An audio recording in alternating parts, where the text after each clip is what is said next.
Well, Liz Truss has just finished her first speech as Prime Minister. She said, "I am confident that together we can ride out the storm and rebuild our economy."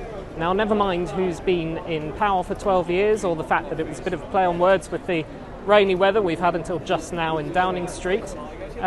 What does that mean? Now, she said she'd take action this day and action this week to help with energy bills, and that includes spades in the ground. So we're talking about things like infrastructure and building more power stations.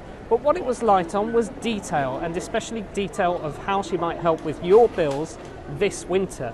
We're expecting a package only to be signed off by the Cabinet, which is just being appointed now, kind of tomorrow morning, Wednesday morning, and then to be presented perhaps on Thursday. The details are still being sketched out, but at the moment it looks like this. The bills will be frozen for all households, not just the rich or poor, at about £2,500 this winter.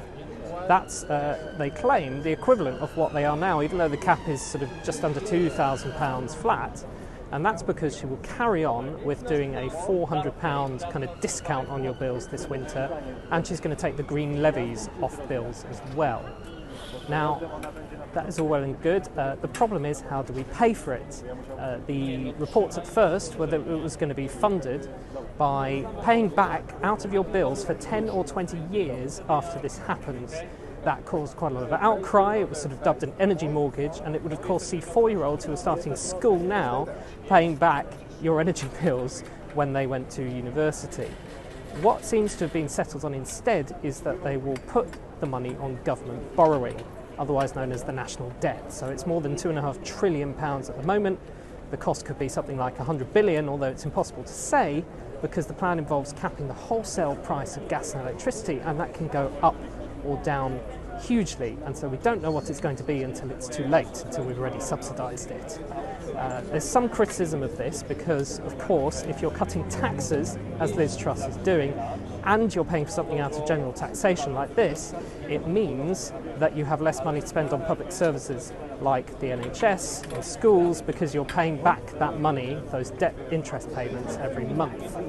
There's also a bit of controversy because, of course, some of the more sort of radical left options, if you like, of course haven't been considered here.